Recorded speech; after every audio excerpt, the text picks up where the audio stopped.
Food is fuel for your body, your mind, and definitely your sport. But let's face it, nutrition is confusing, and the expectations on girls and women to be thin and have a six-pack are exhausting. If you've ever been frustrated with your body, confused about nutrition, obsessed with eating healthy, or guilty when you don't, underate, overate, or overtrained, and overwhelmed with all the pressure, then this podcast is for you. Nutrition can be easy. You can take control of it, but it might start with letting go of control by asking for help and making a change. I'm Lindsay Elizabeth Cortez, sports dietitian and owner of Rise Up Nutrition, where I empower female athletes to overcome nutrition concerns and perform at their highest level, to stop being confused by all the mixed or harmful messages, and finally have confidence in your body as a fierce, fit, and fueled female athlete. I'm here with Cali Schweikhart. She's a certified strength and conditioning specialist from Cold Spring, New York, but she now lives in Nederland, Colorado. Cali developed an interest in health and fitness at a very young age and was always passionate about being active. She played competitive basketball throughout high school and D1 soccer at Boston University before falling in love with obstacle course racing. At just 21 years old, she became one of the youngest females to win an Elite Spartan Race. She's now a member of the Spartan Pro Team, and she also competes in HYROX, which is the German race series for heavy strength and running. She recently placed fourth at national championships, and she has lots of competitions coming up in her future. And fun fact, Cali is also a client of mine here at Rise Up Nutrition. So Cali, welcome. Thanks for coming on the podcast. Thank you so much for having me. Yeah, I'm excited to chat. And yeah, it's just been awesome working with you for a while now. And I want to share that experience. Yeah, it's actually long overdue that you and I do some sort of recording or testimonial. One of the reasons I waited so long, because we've been working together for a year and a half now. Roughly, yeah. Yeah, I think a little bit more than that maybe. And if you're listening, a lot of my programs, the ways I help clients, I advertise trying to get results fast and everything. So I work with clients for 12 weeks and try and get them results as fast as possible, which we did do. But there was just so much with you and you being a pro athlete that I knew we were going to continue working together, and I wanted you to get further along in your success story before we recorded this. And I think we're there now. Do you think so? Yeah, I mean, we're definitely in a spot where, well, first of all, where it was hard to imagine I could be when I started working with you. But yeah, also there definitely was there was so much work done in that initial period that, yeah, it would have been cool to do a testimonial then. But I think you're right in that there was still so much more we wanted to accomplish. And a lot of that has been accomplished now. So I'm excited to share that story for sure. Yeah, me too. I think if we did do a 12-week testimonial, it would have been awesome. But this is the story that you want to tell. Yes. Yeah. More than me. Cool. Well, let's start off first with just you as an athlete, Cali. What's your favorite thing about obstacle course racing? I like the variety. I've always been just fascinated by fitness in general. I grew up in a very active household, and it was the kind of family, my parents basically got in a workout every morning, and I kind of just grew up thinking that was what everyone did. I thought that was the thing to do, and it always appealed to me to get active and stay moving. I was fortunate enough to grow up in Cold Spring, New York, which is known for its beautiful hiking trails and being on the Hudson River. So always being outside, hiking, anything like that. And yeah, my dad was very into fitness, and he was my coach. So he would give us a lot of conditioning sessions and soccer. And I just always loved that aspect of training. So then when I found obstacle course racing, I realized, hey, here's this sport that requires endurance. It requires speed. It requires coordination, upper body strength, lower body strength, you name it, it's got it. So it makes training fun because you're training there's so much to train for that it's hard to get bored. And yeah, it's kind of that idea of being a well-rounded athlete, which has always appealed to me.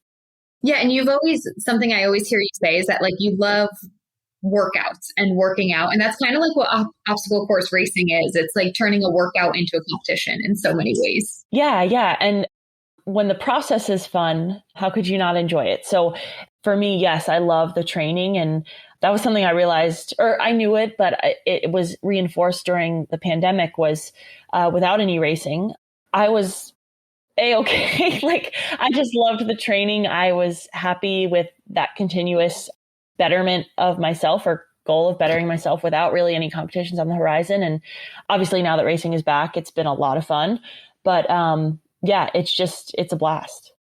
Yeah.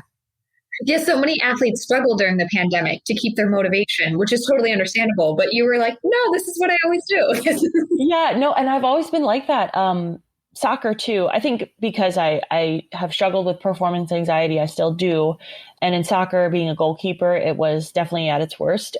I never look forward to a soccer game in my life. I had a successful high school career with like the best team I could have ever asked for. And I remember like being like dreading the state championship, but going to practice was like my heaven. Like, I loved it. I just loved like working hard and trying to get better. And then when the spotlight was on me, it just made it a lot more pressure and a lot less fun. So yeah, OCR is a little different in that it's individual, which I like. So if I'm letting anyone down, it's me, versus like letting the whole team down. So that's another aspect of it that was different than anything I had done before, just because I grew up playing team sports in basketball and soccer. Yeah. Yeah. And it is unique for you to have gotten into obstacle course racing at a younger age. It's typically just because it seems like something people kind of get into post college, or like, they do those team sports, but you switched into it while you were in college, correct? Yeah. And that transition came mainly because of a lot of the struggles I'm sure we're going to talk about. But like you mentioned in the intro, I was recruited to play soccer for Boston University, and I was there my first year of college and really struggled with homesickness, with an eating disorder, with a lot of things. And I decided to take a gap year after that first year to kind of figure out what I wanted to do. I knew I didn't want to play college soccer anymore, and I was kind of desperate to go home. So I just kind of took that break. And it was during that break that my friend from high school, who was on my soccer team, her name is Kate, and I'll never let her forget it, but she was like, you should try a Spartan race. Like, I feel like that's right up your alley. And she was 100% correct. I fell in love with it right away. So I was lucky to come into it at a young age like that. And I still feel so new to the endurance sports world. And that's been a huge learning process. But yeah, I'm excited to see where I can take it in the years to come, because I know endurance athletes, like their prime, if they do it right, is like late 20s, early 30s, even mid 30s. So, and we have people in this sport still excelling at 40 plus. So that's exciting. Yeah. Yeah. Because coming from the soccer background, and also just kind of, as we were saying, like you like doing workouts and stuff, you have always been a little bit more of the strength, power, like type of athlete. And so you're transitioning into the endurance a little bit more as you continue to excel in OCR, but you've got so much time. Yeah. Because that's the thing with endurance. The longer you do it, the better you get at it. Yeah. Yeah. And it's just about putting in the hours, and I'm fortunate to have a lower training age when it comes to that. So yeah, I would hope you're right in that there's a lot of time and a lot of room for growth. Yeah. So in college, as you mentioned, like you struggled to keep up with soccer for lots of different reasons. And I also just want to highlight how okay that is. And that when you stepped away and you gave yourself that space, you found something else that you loved and excelled at. Because I think it's really hard for people to step away, or, we feel like we're quitting or something like that. And that's not always the case. It's giving yourself the space and time to figure it out. And if it's not the right thing, when you say no to soccer, you say yes to something else, right? You said yes to OCR, and where that's led you. Absolutely. That was one of the hardest parts, was kind of feeling like a quitter and feeling like I was letting a lot of people down. One of them being my dad, because he was also a goalkeeper. He played for UConn, and he kind of instilled that belief in me from an early age that I could go on to play college soccer if I wanted to. And he was never going to be the one to push me and force me to do it. But part of that drive to do it was to make him proud. And when I got there and just was miserable, I was just so in my own head and anxious, and it just was a lot of pressure for me. And I found myself thinking, like, maybe I can just suck it up and like suffer for 4 years. And like, I was just trying to think of any way to like make it work. And that's not the way it should feel. And I kind of came around to that fact. And yeah, it was the right decision for me for sure. But it was a hard decision at the time. I felt like I was letting the team down. I felt like I was a failure in that I wasn't reaching my potential in soccer. I was letting all my past coaches who told me you're going to be a star, like letting them down too. My family, who was extremely supportive about the decision. But yeah, it's tough, but it is okay. And it is like, you need to do what you need to do. And I wasn't even really thinking about this, but it's kind of relevant in right now because of the whole Simone Biles thing in the Olympics. She caught a lot of flack for looking out for herself. And I don't think that's fair. And I'm not by no means comparing myself to Simone Biles, but I can absolutely empathize with feeling like you have the weight of the world on your shoulders and really feeling trapped. Trapped was probably like the word that that's like exactly how I felt pretty much. And it's not a good feeling. So, and it can be dangerous. Oh, absolutely. I was in a really bad headspace. And fortunately, my family recognized that, and they knew that I needed something to change. And to anyone who ever feels that way or is feeling that way, you really do have to look out for yourself. And I mean, it really did lead me to one of the best thing I have in my life. So yeah, it was tough at the time, and it's still something that I'm like, I wonder if, but at the same time, it led to a totally different road that I can't imagine my life without.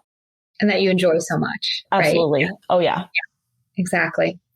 And so you already mentioned eating disorder, that was definitely there in college.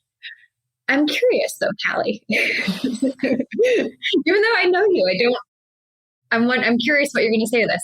At that time, would you have called it an eating disorder? I think I would have. I think I knew, to be honest. So, it started in high school. I was, like I mentioned, I was playing competitive soccer for a while, and I kind of got in my head around, I think 10th grade, that I should just train to get in better shape and do as much as I can. And yeah, just maybe lose a little bit of weight, see where that gets me. A little bit of weight turned into a lot of weight, and turned into a lot of compliments, turned into getting faster, turned into all this stuff, turned into tying my identity into being this, for my frame, extremely small, athletic and muscly girl. And that kind of just put a cloud over the rest of my high school experience in terms of just, I was so rigid. I woke up every day at 5:00 and did an insanity, high intensity interval training workout, fasted, which so bad. Every single day. I skipped their rest days in the program. I skipped their rest weeks after you finish the program. And I repeated it like so many times. I can't even listen to the video anymore. Oh I get like anxious, but, yeah, so I was rigid in that regard. I was definitely not eating enough, and I knew something was up. I wasn't socially happy. I really didn't have a social life. I was anxious all the time. I was starving all the time. I was tired, and going into college, it just got worse. So I transitioned to preseason for soccer, and my workout routine was completely disrupted. I had no control over the workouts I was being told to do, and that freaked the heck out of me.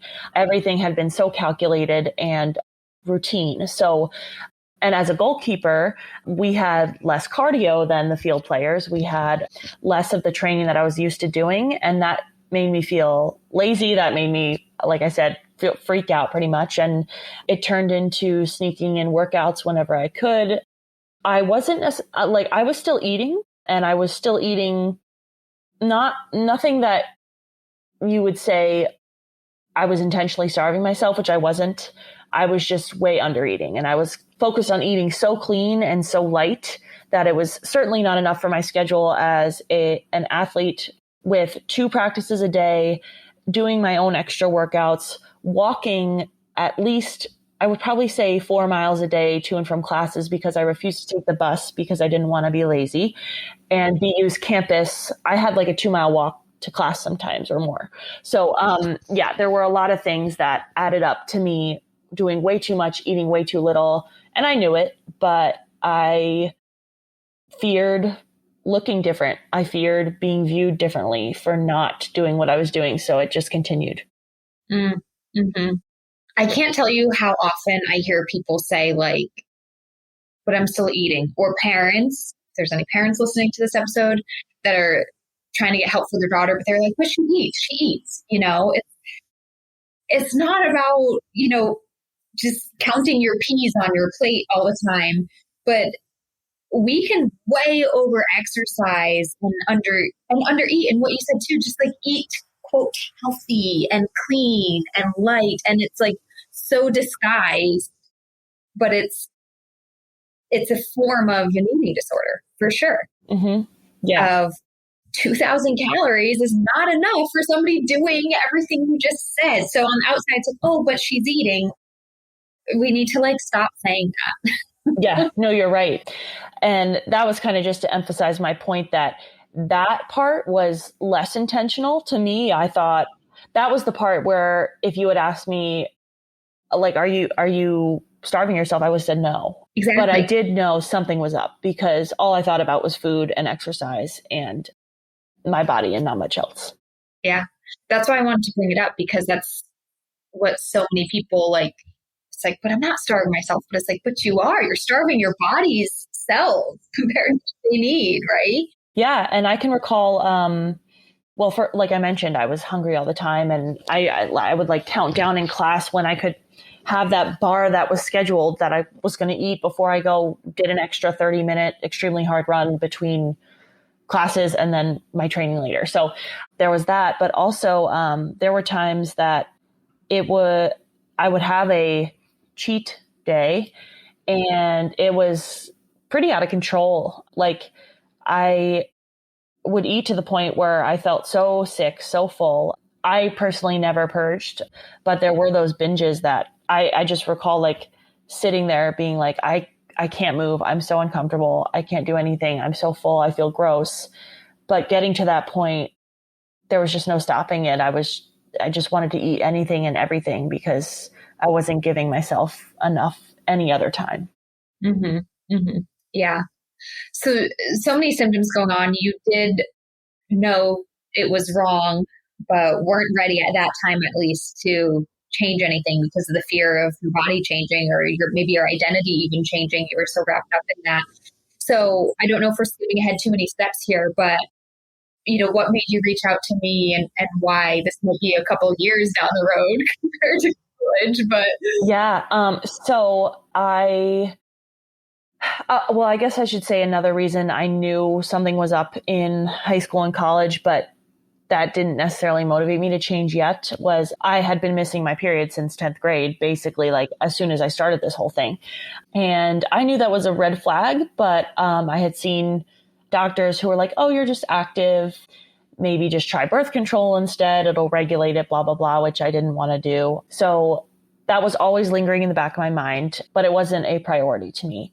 Eventually, I was struggling so much in college, and my parents came to visit every so often for games or whatever. And I remember them seeing me and being visibly scared. You could see the sadness and fear in their face. And they said, if you don't fix this, we're taking you home. And at that time I was still on the team and I didn't want to just like quit school for the year. So I was like, well, I guess I have to do something. And I was actually put on a weight gain diet by the BU dietitian who was assigned to work with me. So I kind of stuck to that, and it didn't really address many of the issues I was having. It was more just like, eat this many calories. It was a lot. It was like 4,000 calories or something. And I had no issue with that because I was so starving. Like that felt fine. And slowly just worked to put on weight. And that freaked me out for sure. And I was obsessed with it being muscle or like staying as lean as I could while gaining this weight. It didn't fix any of the hormone issues I was having. didn't really fix me being hungry all the time. There were a lot of things it didn't address. So it kind of got to the point where that was the second semester of my freshman year. I kind of stuck with that for a bit, decided by the end of that year that I was not going to be returning to BU. I was going to take a gap year. And I felt like things were better. I was definitely eating more, maintaining my weight on more calories as well. At this time, I was still tracking that kind of thing pretty religiously, which was another thing that I knew that was driving me nuts.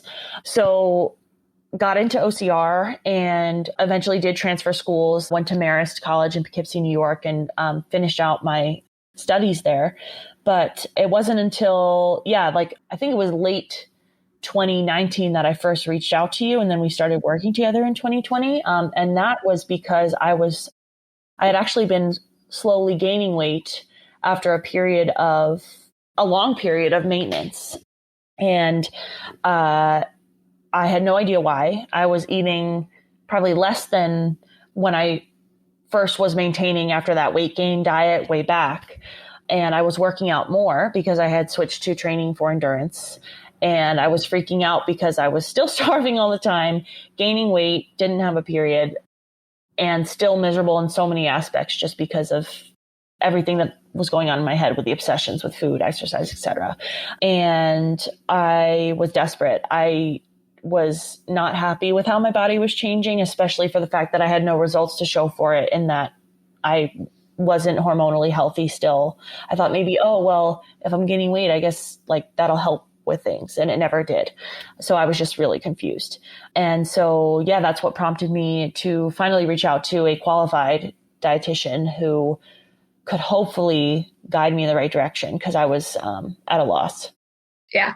Emphasis on the could hopefully, because I know how scared you were when we started working together. I remember our first few sessions, and one of the first things you had me do was stop tracking completely, which I had not fully done pretty much since 10th grade. So that's what I was 15-ish then. And I was 24 or something, 23, 24 when I started working with you. So we're going on 8 years of no period and completely never having not tracked my food, entering it in this log and being so obsessive about it. So that was quite an ordeal. That was a big jump. And then, there was a lot of trust involved because for a while things continued to go in that direction that I didn't necessarily want them to go. I was hoping, I'll work with this dietitian. She'll be able to tell me what to eat and things will level out. And then I'll lose this weight I've gained and maybe my hormones will get in check and it'll be smooth. That would be ideal. And it wasn't like that. So it was quite a nerve-wracking start to things. Yeah. And I love how you're kind of describing your journey here, because there's a period of time where your parents, were scared because of maybe how thin and unhealthy you looked kind of on that side of the spectrum. But then when you came to me, you were like, I've been gaining weight for years now. Mm-hmm. And yet nothing has improved. That's the one thing that's changed is I've gained weight, what I was told to gain and more. And yet I still don't have my period. I'm still obsessed around food. I like having these cycles too of feeling like I need to be on a diet and then I can't. And now I'm eating a lot of food all at once, really all over the place. And so, the ideal thing that you would have liked in working together is that all of that would, and involving weight loss, to be honest, you wanted weight loss.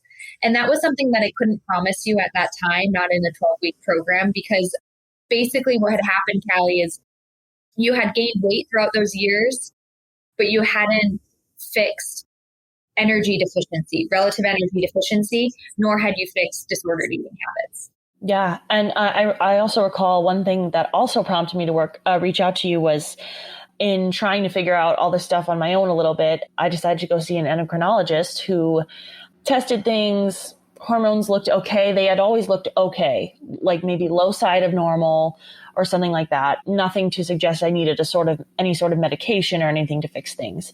So that was kind of a dead end. And then the endocrinologist said she basically told me that, your your weight now is kind of normal for your frame. So I don't see an issue. And that wasn't my point. That was like things were changing when I had no intention to be changing them. And they had been a different way before, and something was off, and I felt off. My training felt off. Everything did not feel good.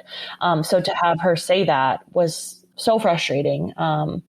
And then she actually recommended I go get an MRI of my brain, because she was worried that my hypothalamus was just malfunctioning or had a tumor. Yeah, which can happen.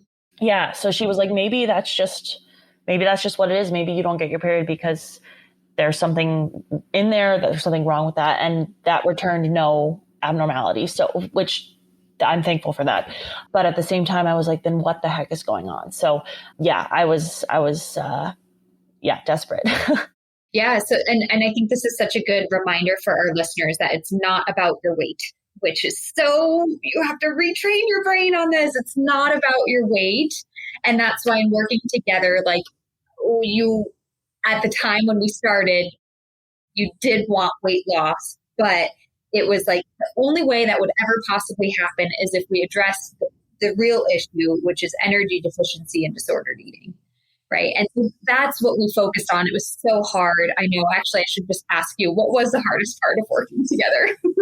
Well, I remember a specific conversation we had in the beginning where, well, I guess we're skipping ahead a little bit, but I remember probably within that 12-week time frame, I did get my first period back in 8 years. In 8 years, yeah. And I remember being like, okay, well, now we can like kickstart that weight loss process. And you were a little hesitant. We were like trying to figure out how things would work, because I wasn't necessarily I was feeling way better about where I was hormonally and health wise, but that took a significant amount of more weight gain. And so we were trying to figure out where we could find a good balance. And we ended up trying something where I ended up losing it again for a month. Mm-hmm. And you telling me, okay, well, first of all, your body's probably just not ready for dropping down again. And at this point, it's about the long term, or in the short term, you can do things to kind of have it be a Band-Aid, like doctors have said, birth control or an estrogen patch or something like that. And that's kind of really addressing the problem, but it's addressing the symptom, not the issue. And that was kind of I remember thinking about it and being like, oh, but I just want to feel better now. I want to feel more confident now. And I just thought about all the work I had already put into it and all the discomfort I had already experienced, and decided to give the long-term path more of a shot. But that was a hard kind of, like a quote unquote, come to Jesus moment. Just like, what am I going to do here? And what's best for me in the long run? Can I suck it up in the meantime? Hey fans, I hope you are enjoying this conversation so far, and we'll be back to it in just a moment. But first, I want to pause and let you know that this episode is brought to you by the Female Athlete System of Transformation, aka the Fast Track to overcome disordered eating and use food as fuel to perform at your highest level. The Female Athlete System of Transformation is my unique program and proven systems to guide female athletes to understanding and implementing the proper nutrition for their sport, life, and health.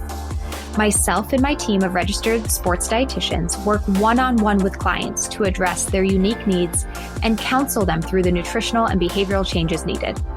Many female athletes who resonate with disordered eating, mental guilt around food and body, relative energy deficiency in sport or female athlete triad, amenorrhea, repeat injuries due to negligent nutrition, or frankly, just a lack of knowledge and understanding on their fueling needs, have seen incredible success in the Fast Track.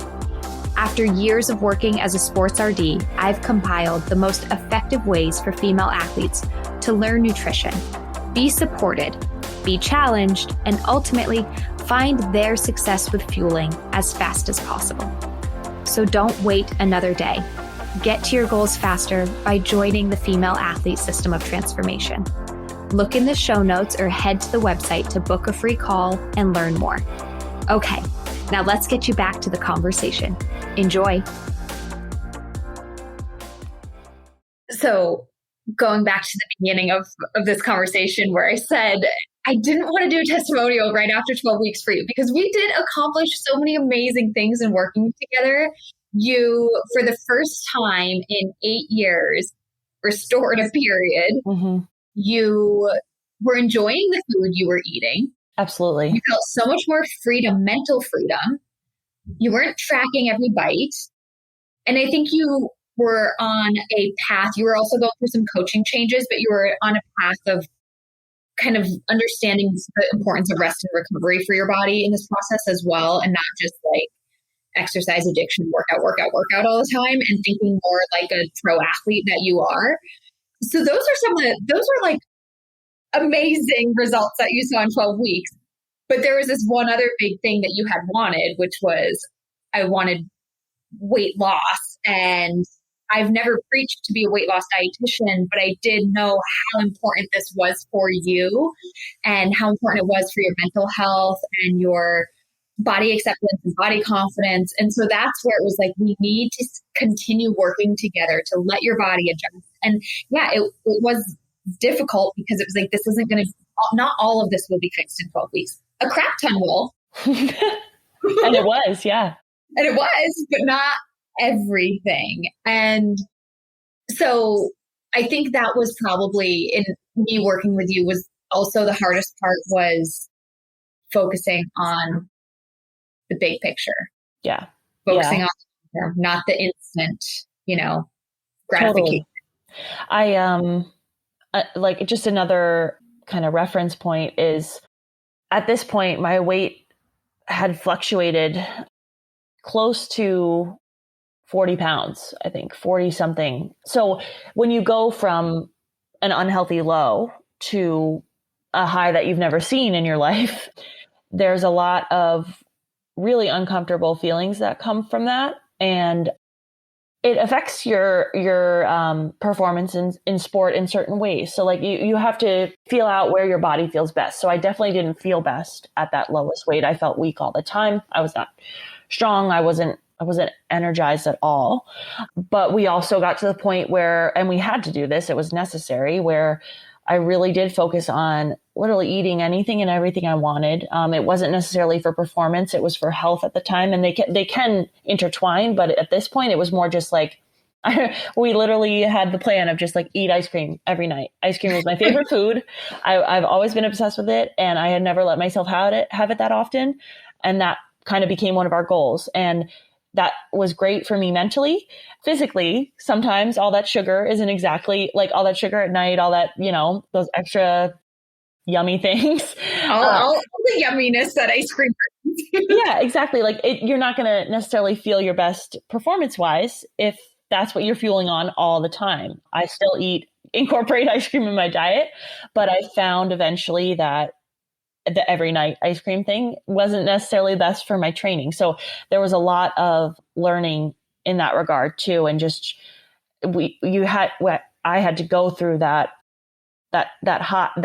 weight high and that total food freedom, which was quite uncomfortable for sure, to then realize the purpose of maybe a more performance tailored diet. And it was kind of like a reset. Like there was no getting to where I am now without it. Kind of going back to the beginning. And I think this is so important to highlight because although everybody is different, most people can rationalize, and you could rationalize this at the time, that ice cream every single night might not be best for my performance. But the issue was, and what I always told you is like, but if it's best for your health, then it is best for your performance. And that was the thing that we had to like, really, you had to go through it. You couldn't just rationally tell yourself, don't eat the ice cream every night, because then when you didn't, you felt restricted, or you did underfuel slightly, or you mentally created this like dichotomy between, or this dissonance, not dichotomy, using my D words, getting confused, had this dissonance between like what you wanted to do, what you felt you had to do. And that created just so much mental turmoil that worsen disordered eating behaviors. Yeah. It didn't help also at the time that I had a coach kind of reinforcing those beliefs in me and kind of feeding me the idea that, yeah, a lot of times health and performance don't go together, and really toxic statements like that had me doubting whether the whole process was worth it. So that was quite it kind of just felt like a leap of faith. Like I have to believe that health and performance can go together and will go together if I give it enough time, because what else am I doing this for? Mm-hmm. And that health comes first, right? You can't have performance without health. Yeah, because you're building a foundation or you're building a house on a cracked foundation. Exactly. Mm-hmm. That's such a good metaphor. Yeah. So, and I don't know why I'm going to keep harping on this ice cream thing, but I'm going to. It was great. But the reason I want to harp on it more is because for anybody listening, as I seriously feel you might have to go through it yourself. Like you can't just say like, oh, okay, like, so I could have ice cream every night, but it's not performance focused, therefore I won't. Like for you to get to where Cali is, where she does not any longer feel the extreme need, desire to have ice cream. Like you have such a good relationship with ice cream right now. You have it when you want it. You don't when you don't. You feel happy when you do. You don't feel deprived when you don't. Like that's the goal. And you can't just do that rationally. You have to go through the process yourself. Yeah. Because it taught me how it's going to make me feel. And it also just gave me the chance to enjoy it for so long after not allowing myself to enjoy it for so long. And I'm not saying everything's perfect and that when I'm given ice cream, I'm not tempted to like eat a ton of ice cream, because who isn't tempted to eat a ton of ice cream past fullness, you know? So there are times when like, that's just what I choose to do. And because it's just really good, but it's not like it's always on my mind, literally just all the time. Like, oh, I would just really want to eat something yummy, something fatty, greasy. Like it's not really like that. And there was a time when I thought it would always be like that. Mm-hmm. And learning your body, how your body responds to different foods, why your body physically, mentally, it then gives you the empowerment to like decide what you want moving forward. Instead of just saying like, I should eat this because XYZ, or I shouldn't eat that because XYZ. It's I'm choosing to do this because I know my body will respond. And it gave me another reason to make those choices besides just controlling my weight. So instead of, oh, I can't have this ice cream because it's going to make me gain weight. Sometimes it's, I don't really want to have this ice cream because I don't want to feel like kind of just lethargic and maybe not sleep well, a little too much sugar in my system doesn't necessarily agree with me, that kind of thing. It's a health choice versus a restriction, a forced restriction. Mm-hmm. Mm-hmm. Exactly. And it's your choice. Yeah. So health first. And then based on that, it helps you figure out what am I going to eat and how am I going to fuel for performance. And with that health first too. So in our 12 weeks of working together in the female athlete system of transformation, you got rid of so many disordered eating behaviors, really found food freedom, and did get a period back. And that was over a year ago. But you willing to share with everybody about your menstrual cycle? Well, might as well. I mean, so there's still a lot I'm learning about it because I really didn't have it for long before I lost it for 8 years. So it's been I think it's about a year and a half that it's been consistent.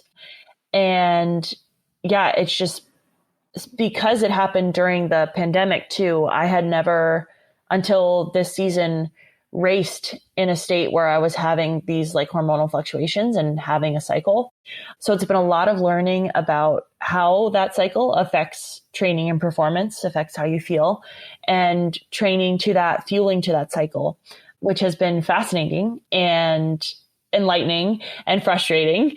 But it feels good to know that just things are firing the right way and that nothing's being left on the table there, because before it was just like, you're not going to get the maximal adaptations when your body's in a state where it's not hormonally functioning. So to know that that's not the issue anymore is really awesome. Yeah. Yeah. So you were able to maintain your periods consistently and then, work with your coach and me, continue working with me and your coach on training to your cycle. Yeah. And then now race season picked back up this past spring and summer. And it's like, okay, now I'm competing with having normal menstrual cycles for over a year. My body's adapting to my training as it should be. And let's touch back on the weight concern a little bit. Throughout this time, your weight has changed again, right? Or anything, but yeah, it's been interesting in the end. So I know I had said before, like fluctuations from like lowest to highest when I did get it back eventually was like roughly 40 pounds or so. And it ended up getting higher before it got lower to like a plus 50 pounds pretty much from like where I had been at like freshman year in college. So that's a big number for anyone. And it was a lot to handle. And then I noticed, first of all, hunger cues coming back. So like I wasn't drawn to just be eating so much anymore. I didn't get hungry all the time. I wasn't needing these bigger portions. So that kind of naturally takes care of itself a bit. And then just being able to like carry out a proper training cycle too, that affects the energy you're putting out. It kind of all came back to a place where things leveled out a bit. And then we felt like we were in a spot to see what would happen if we did do some more performance tailored nutrition and implement those kind of strategies, to where it did come down to a place that it's been hovering around now for a while with kind of minimal effort in terms of what I need to do nutritionally and training wise. Yeah, that's what I wanted to hit on, is that because we mentioned that your body, to restore its hormones, to fix its health foundation, to therefore work on its performance, weight gain was involved in that for you personally, but it didn't necessarily mean forever. Mm-hmm. Right. But also that there was nothing drastic we did. In fact, I kept having to pump the brakes on you. Like, when you were like, I've had like 5 periods in a row. Can I lose weight now? It's like, just patience, because your body's working better now. And that's exactly what happened. Your body worked better. Hormones were working better. Hunger signals were working better. Your relationship with food was just better. And so much happened just gradually and naturally that your weight settled at a much more comfortable, if I can be so bold to say, just a much more comfortable and appropriate place for you. And a place too where like, your coaches or everybody's like, you're crushing your workouts. You're showing up to these competitions and winning. Like everything's good. Your performance is there, right? That's when you came to work with me. It's like, and this is a lot of my clients too. We know health is important, but what we care about is performance. But as we've already said, health comes first to that. And so by taking the long and maybe difficult journey in fixing your health, performance is what benefited at the end. Yeah. Yeah. And it's a testament to the proper nutritional strategies and also finding a solid coach who implements the proper training strategies, because I can see it through stats, through data, that there are so many ways in which my fitness is better now, despite still carrying more weight than maybe I did before. And yeah, just with a functioning hormonal cycle. So for example, I remember, since having moved to Colorado, I did switch coaches and saw so many drastic changes in the way my heart rate would respond to things, the way things would feel on training runs. And I remember starting a run with a couple friends, and we were just going for like a slow warm up before a tempo that I had. And we were jogging at probably like a 9-minute per mile pace. And I remember, this is in Colorado now, so this is at probably around 5,000 feet in altitude. And just that year prior, I had been living at sea level and running my easy runs at like 10:30 pace, struggling to keep my heart rate down, feeling like death the whole time. My legs just felt like lead. I couldn't breathe, and I wasn't even hitting my target heart rates because it was just like the body wasn't having it. And then to have this warm up start at 9-minute pace, 5,000 feet above sea level. And I've gone by heart rate for a long time. So I wear a chest strap and everything. And my heart rate was almost 30 beats lower at a minute and a half faster pace. And I remember being able to talk with my friends. My legs felt light.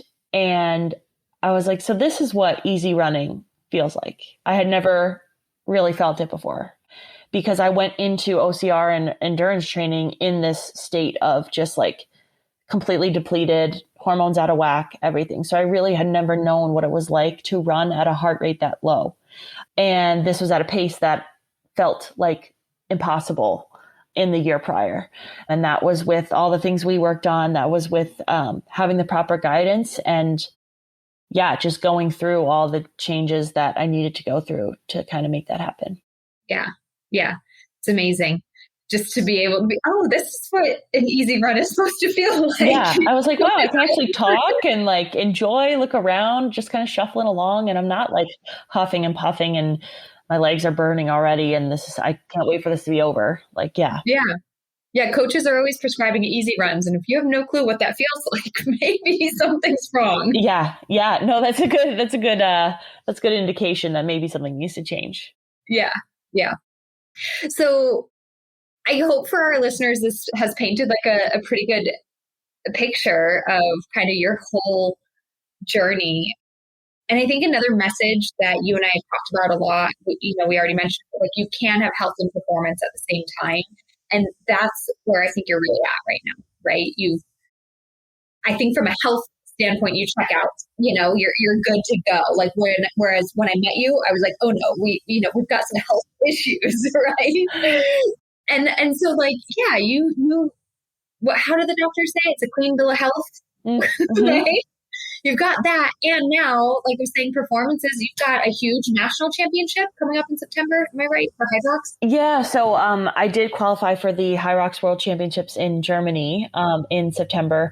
Yeah. That's another thing too, is HYROX is one race where it's very standardized. It's indoors and it's run around a track, but the same weights and stations every time.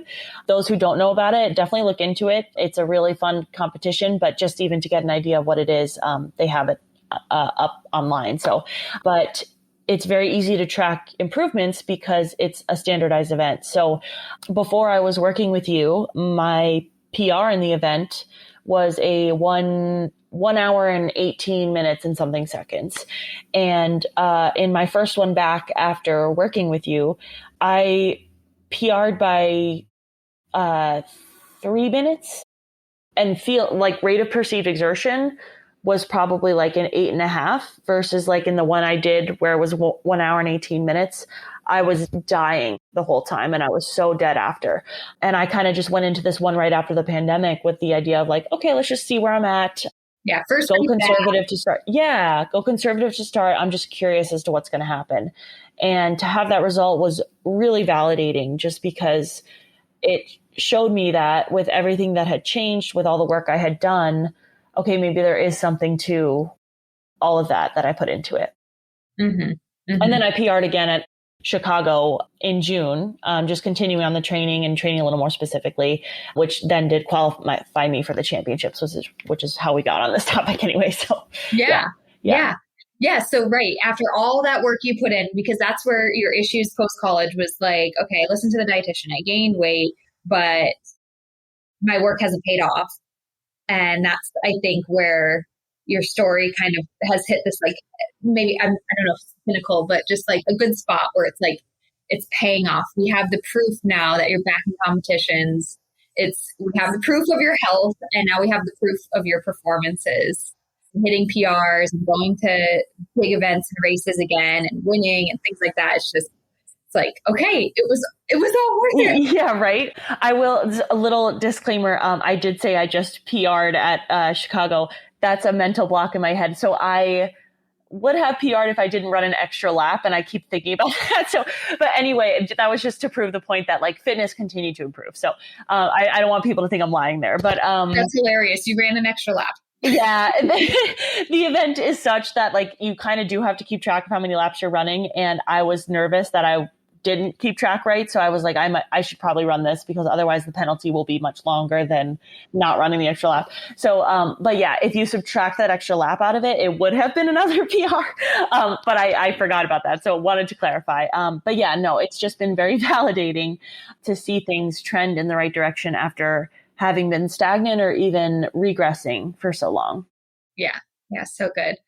Cali, I can't thank you enough for your honesty in sharing like this journey. And you've been great, like on your personal Instagram account too, of sharing bits about this over the past year or so.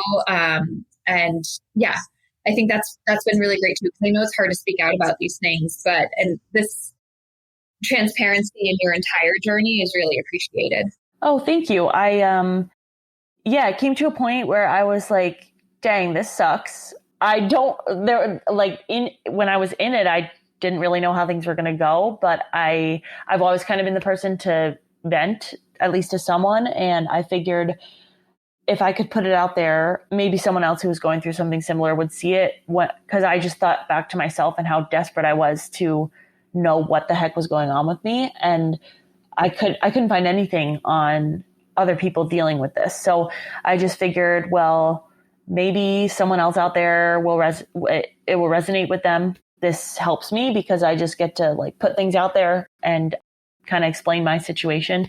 So I'm happy to continue sharing about it in any way possible. And I enjoy doing so. So thank you for having me on here. Yeah. Yeah. And it's so exciting for you too, because another reason that I was so thrilled to work with you is because I felt like, I don't know if I'm going to say this the right way, but like, because you did have a lot of problems, but we were going to fix this before more of a problem happened. You know what I mean? Like before you just couldn't compete anymore, before you had major injuries or bone injuries, and before this was the sad story of the girl who at 21 was phenomenal and then what happened to her, like now that you fix this and you're speaking out about it and you fix this for yourself, you're going to have just such a great career ahead of you. You already do, but it's like, you can do this for as long as you want now, seeing success for as long as you want.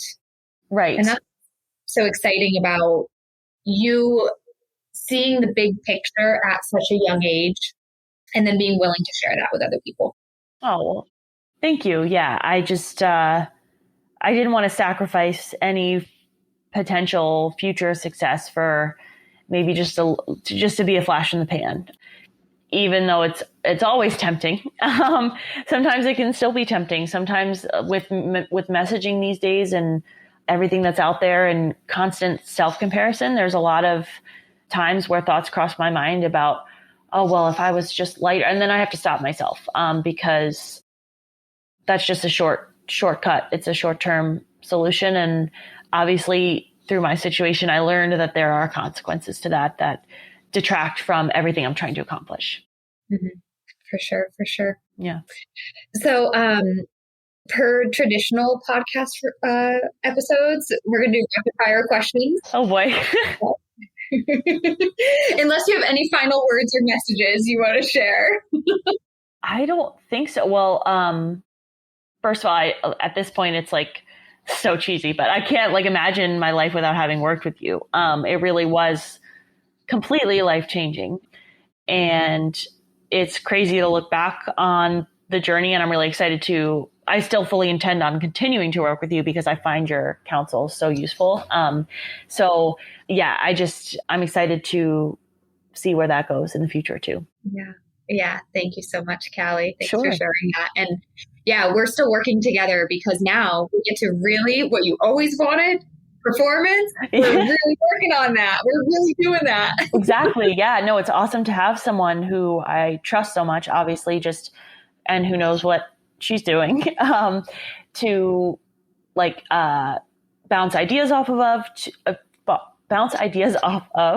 to ask specific questions about fueling, prepping for different races, everything like that. So it's really, I feel very fortunate to have someone in my corner like that. Yeah. It's awesome. I'm just so glad to be in your corner. Now I just really need to get in your corner physically in one of your races. Oh, that'd be so fun to have you. Yeah. Line up. I know. We've yet to actually meet in person, which is so crazy. Isn't it? Yeah. I know. And there was a time that you were in Texas for a race and I was like gone that weekend or something. I know. Like hopefully it'll happen very soon. It will happen. My sister lives in Colorado, so eventually okay. I will get out there and visit her and you at the same time. Yes. It's so crazy. All right. Rapid fire questions, Callie. I'm sorry. I'm laughing as I'm asking this. I'm just already imagining the answer, but I don't know. If there's one food you could eat every single day for the rest of your life and never get sick of it, what would it be? It would have to be either pizza or ice cream. Yeah. That's literally, I've never gotten sick of these. So, yeah, those would be the two things. Yep. Yep. And we talk about pizza and ice cream so much. They have come up in like every session we've ever had. Pretty much. Every session.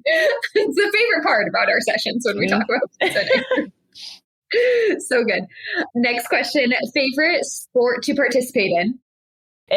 Obstacle course racing, for sure.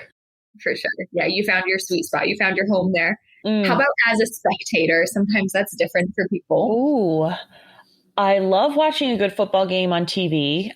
In person, I love watching soccer. Ooh, yeah, there are a lot of sports I really enjoy watching. I really just don't like watching hockey because I can't see the puck. So, and baseball, I'm sorry, but baseball and softball are so boring to me. I love hockey, but I totally understand. Yeah, the puck, it goes so fast. I can't keep track. No. Yeah, it's very difficult. So football and soccer as a spectator, awesome. And then Callie, if there's a female athlete out there, professional, recreational, someone you're friends with, that you want to give a shout out to for being really inspiring or maybe fierce, fit, and fueled, as we say here at Rise Up Nutrition. Oh boy. Who would that be?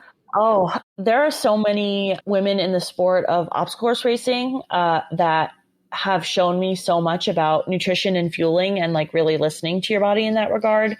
Oh boy. So, and they're all like my close friends, which I'm so grateful for. And seeing that actually also motivated me to try and fix my own issues. So one person that comes to mind is Lindsay Webster. If you know OCR, you know Lindsay. She's a world champion. She's extremely consistent. She's crushing it this year. But I've had the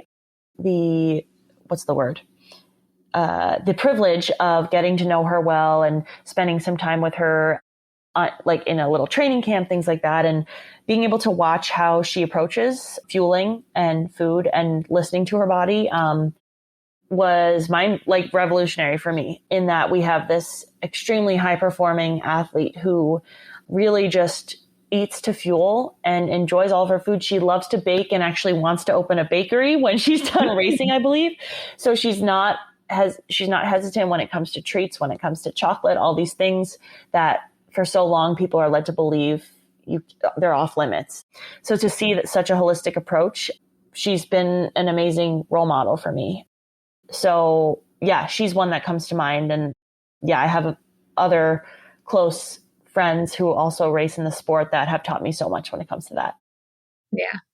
Amazing. So shout out to Lindsay Webster and a huge shout out to you, Callie, for truly being what I love to call, as you said, fierce, fit, and fueled, for overcoming all of your mindset struggles and learning to truly fuel your body to be your best self in health and in performance.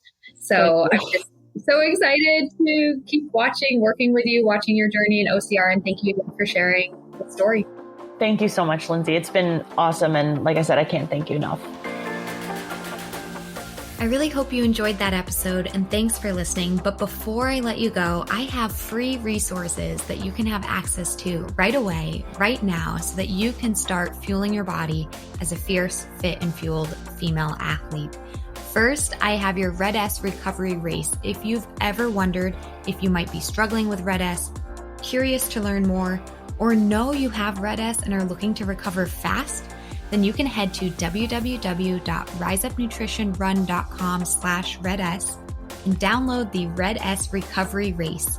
See how you place and figure out the next steps to recovery. Plus, while there, I have a few other great resources for you, including 3 nutrition secrets that every elite athlete swears by, and access to our private Facebook community, Female Athlete Nutrition. So again, to gain access to all of this, head to riseupnutritionrun.com/REDS. That's /REDS. And you can gain access and get the help you need fast. Too many girls and women and female athletes struggle with nutrition, but you don't have to any longer. Become fierce, fit, and fueled. Links in the show notes, and I'll see you next time.